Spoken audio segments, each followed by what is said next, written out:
Deutsche Politiker sehen ja Deutschland gerne als den Musterschüler, wenn es um die Staatsverschuldung geht.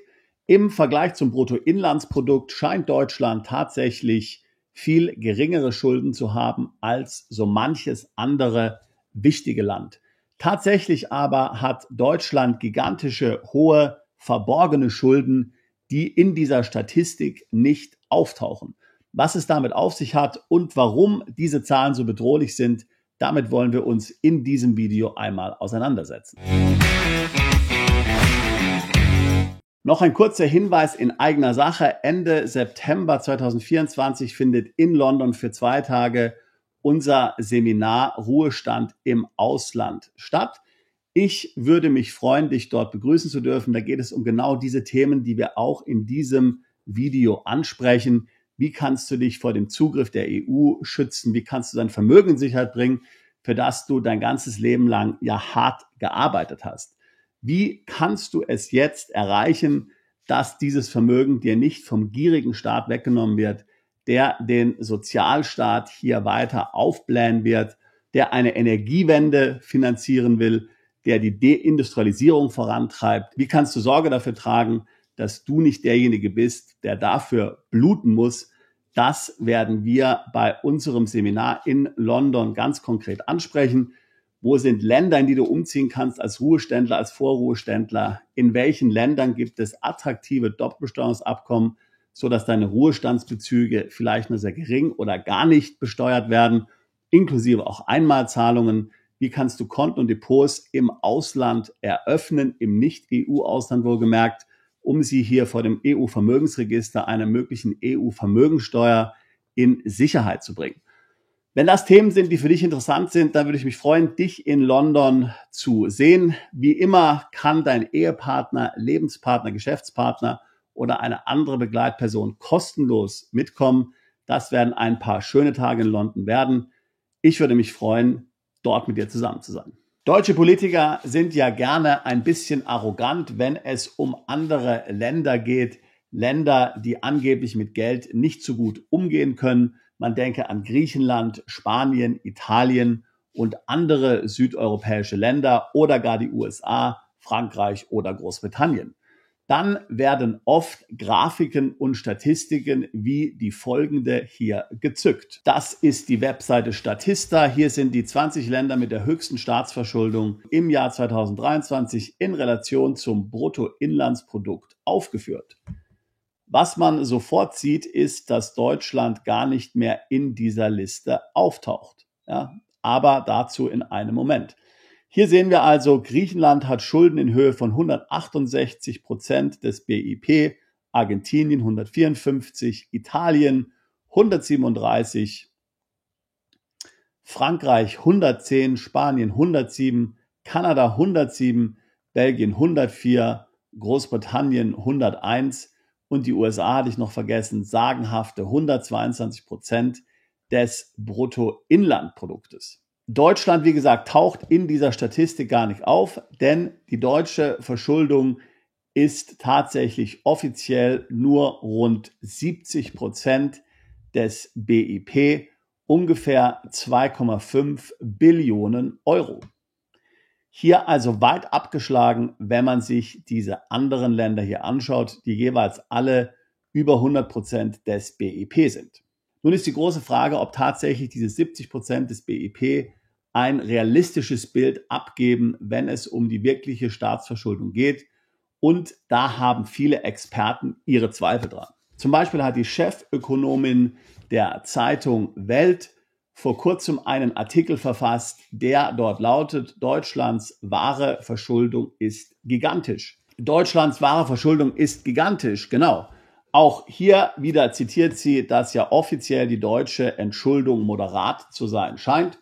Es wird ja immer so salopp gesagt, wenn Deutschland Geld braucht, weiß ich, für ein bestimmtes Vorhaben, wie zum Beispiel die Aufrüstung der Bundeswehr, dann kann sich Deutschland ja ganz einfach Geld leihen. Jeder möchte Deutschland Geld geben. Die Verschuldung ist so gering, dass Deutschland hier einen großen Puffer nach oben hat. Aber wie gesagt, entspricht das der Tatsache oder nicht? Und wenn man ganz ehrlich ist und sich die Zahlen einmal genau anschaut, dann stellt man fest, dass Deutschland eigentlich sehr viel höher verschuldet ist, als nur die angesprochenen 70% des Bruttoinlandsproduktes. Denn was diese Zahl nicht beinhaltet, sind die ganzen zukünftigen Verpflichtungen, die der deutsche Staat ja schon eingegangen ist, unter anderem für Renten, für Pensionen, für Pflegegeld und so weiter und so fort. Die sind ja nicht gedeckt. Die werden ja letztlich aus den laufenden Beiträgen der Bevölkerung hier finanziert. Aber der deutsche Staat hat hierfür sozusagen garantiert. Er muss bezahlen.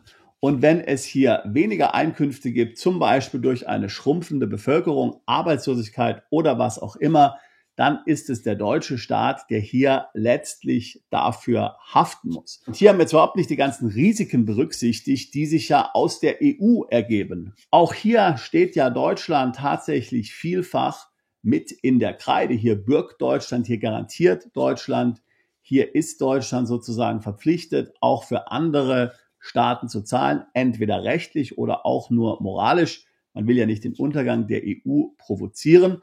Aber das ist dann nochmal ein komplett anderes Thema. Schauen wir uns zunächst mal nur die ungedeckten Beiträge eben zu Pensionen, zu Renten, Pflegeversicherung etc. an. Wenn wir das alles zusammenrechnen für die nächsten Jahrzehnte, dann kommen wir eigentlich zu einer erschreckend hohen Zahl. Dann kommen wir nämlich zu dem Ergebnis, dass die deutsche Staatsverschuldung tatsächlich bei 500 bis 700% des BIP liegt. Ja, also erinnere dich, was wir gerade eben gesagt haben. Japan gigantisch hoch bei 252% des BIP momentan. Auch Frankreich sehr hoch, 110% des BIP. Wenn wir die wahre Verschuldung Deutschlands berücksichtigen, dann sind es 500 bis 700% des BIP, was Deutschland hier an Schulden, an Verbindlichkeiten in der Zukunft hat. Und das sind keine Dinge, die man so einfach hier loswerden kann. Also es gibt natürlich nur die Möglichkeit zu sagen, jeder muss länger arbeiten, wir kürzen die Renten, wir kürzen die Pensionen. Also man kann natürlich schon an diesen Verbindlichkeiten etwas tun, aber das sind ja sehr schmerzhafte, sehr unpopuläre Maßnahmen und momentan kann ich keinen der Politiker sehen, die hier tatsächlich einschreiten würden, um hier Deutschland vor einem großen Desaster in der Zukunft zu bewahren. Man ist ja als Politiker nur für ein paar Jahre gewählt. Da kann sich ja dann die nachfolgende oder mehrere nachfolgende Generationen ruhig um diese Probleme kümmern. Das muss man ja nicht heute unbedingt tun. Was hat das Ganze nun mit dir zu tun? Zynischerweise könnten wir sagen, naja, okay, im Jahre 2070, bis das Ganze vielleicht mal irgendwann tatsächlich durchschlägt, sind die meisten von uns wahrscheinlich ja schon unter der Erde. Dann kratzt es uns auch nicht mehr groß. Aber jetzt kommt es. Wenn es jetzt wirklich zu einer wirtschaftlichen Krise kommen sollte in den nächsten Jahren, sagen wir zum Beispiel mal Aktiencrash oder irgendein geopolitischer Konflikt, Deutschland muss ganz groß aufrüsten, hier viel für die Verteidigung ausgeben oder nochmal sowas wie Corona. Denke dran, Deutschland hat für die Bewältigung der Corona-Krise 440 Milliarden Euro an Mitteln ausgegeben. Also stell dir vor, so etwas passiert. Momentan sagen ja alle, naja, dann leihen wir uns einfach das Geld. Wie ich es vorhin schon gesagt habe, Deutschland ist ja ein gern gesehener Schuldner. Jeder will Deutschland Geld verleihen. Angeblich hat Deutschland ja noch nicht so hohe Schulden. Dann wird sich natürlich tatsächlich die Frage ergeben, ob es dem deutschen Staat vor dem Hintergrund dieser wahren Staatsverschuldung möglich sein wird, noch so viele Schulden aufzunehmen, selbst wenn er es möchte. So, und dann kommen wir zum eigentlichen Knackpunkt. Dann wird nämlich der Bürger gefragt werden. Dann werden sie das Geld von dir holen. Denn woher sonst sollen sie es nehmen, wenn sie hier den großzügigen Sozialstaat weiter laufen lassen wollen, wenn sie für die Verteidigung Geld ausgeben wollen, wenn sie für irgendeine Energiewende Geld ausgeben wollen und für dieses und für jenes. Woher sollen sie es nehmen, wenn nicht von den Bürgern? Und die Anzeichen dafür sind ja alle schon gegeben. Die Vorbereitungen für solche Maßnahmen werden jetzt gerade getroffen im Hintergrund, in dunklen Hinterzimmern der EU, während du dir dieses Video anschaust. Stichwort AMLA, Stichwort Vermögensregister, Stichwort Kontenregister, Stichwort Vermögensbesteuerung. Das sind alles Dinge, die tatsächlich gerade während wir uns hier sozusagen unterhalten, von der EU bereits implementiert werden, sodass es im Falle eines Falles ganz schnell geht, sodass schon alles vorbereitet ist, sodass man dann praktisch über Nacht, so wie es vielen Deutschen nach dem Zweiten Weltkrieg gegangen ist, beim Lastenausgleich, um hier dann die Verbindlichkeiten des Staates bedienen zu können. Natürlich wissen wir nicht genau, wann das passiert. Das hängt auch von den äußeren Umständen ab. Was wird das Fass zum Überlaufen bringen? Was wird zu einer Wirtschaftskrise führen? Was wird dazu führen, dass hier die Blase platzt? Wir wissen es nicht. Wir wissen, dass sich die EU aktiv darauf vorbereitet, dass sie dann bereit ist, um dem Bürger hier in die Kasse zu greifen. Was für dich letztlich wichtig ist, dass du dich und dein Vermögen bis dahin in Sicherheit gebracht hast. Du hast jetzt ungefähr meiner Meinung nach noch Zeit bis vielleicht 2027, 2029 und dann werden hier alle Vorbereitungen abgeschlossen sein. Dann wird es nicht mehr viel brauchen letztlich, um hier tatsächlich auf das Vermögen der Bürger zuzugreifen, insbesondere dann nicht, wenn auch noch der digitale Euro kommt. Dann kann man ja praktisch zumindest dein Barvermögen über Nacht per Knopfdruck lahmlegen. Das heißt, mein Tipp an dich ist, ich würde jetzt konkret damit beginnen, mich auf solche Ereignisse vorzubereiten. Beschaffe dir eine zweite Staatsbürgerschaft, um dich vor der Besteuerung nach Staatsbürgerschaft zu schützen. Richte dir irgendwo ein weiteres Zuhause ein. Besorge dir eine Aufenthaltsgenehmigung in anderen Ländern. Eröffne Konten außerhalb der EU. Schaffe dir ein zweites wirtschaftliches Standbein außerhalb der EU. Beginne vielleicht damit zu traden. All das sind Maßnahmen, die du schon jetzt einleiten kannst. Da musst du nicht drauf warten. Nichts von dem, was ich gerade eben gesagt habe, ist illegal. Das kannst du alles bereits beginnen, während du noch in Deutschland wohnst. Und wenn du dann noch die Steuern optimieren willst, dann musst du aus Deutschland wegziehen. Das kannst du in ein paar Jahren machen, sobald dann alles wirklich vorbereitet ist oder natürlich auch schon früher. Je nachdem, wie flexibler du bist, je besser du Deutschland verlässt, desto besser ist es. Du weißt ja, hier gibt es Dinge wie die erweitert beschränkte Steuerpflicht. Hier bist du noch 10 Jahre im Würgegriff des Finanzamtes. Das heißt, je schneller die Uhr zu ticken beginnt, desto besser ist es. Also ich würde dir raten, lass dich nicht in Panik versetzen, überstürze nichts, aber beginne jetzt damit, dir ganz konkret Gedanken zu machen zu dem, was passieren könnte und wie du konkret darauf reagieren kannst. Du bist nicht machtlos, jetzt hast du noch Bewegungsfreiheit.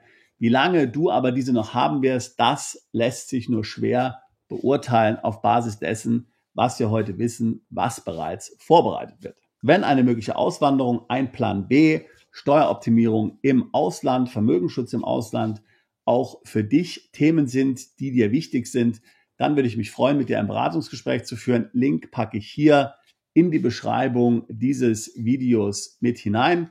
Wir befassen uns seit fast 20 Jahren damit, Mandanten zu beraten, die auswandern wollen, die sich steuerlich optimiert aufstellen wollen, die ihr Vermögen in Sicherheit bringen wollen und neues Vermögen außerhalb der EU aufbauen wollen. Ich würde mich freuen, auch dich alsbald zu unserer Mandantschaft zählen zu können. Bist du Unternehmer, Freiberufler oder Investor? Zieht es dich schon lange ins Ausland? Mach heute den ersten konkreten Schritt in eine Zukunft mit mehr Geld und mehr Freiheit. Buche ein Beratungsgespräch mit Sebastian und seinen Kollegen. Unsere Kanzlei unterstützt Mandanten wie dich dabei, deine Steuerlast legal zu reduzieren, Vermögen aufzubauen und zu schützen und deine persönliche Freiheit zu maximieren. Profitiere jetzt von unserem Fachwissen und unserem Netzwerk. Gehe zu mandatierung.com und werde Mandant unserer Kanzlei.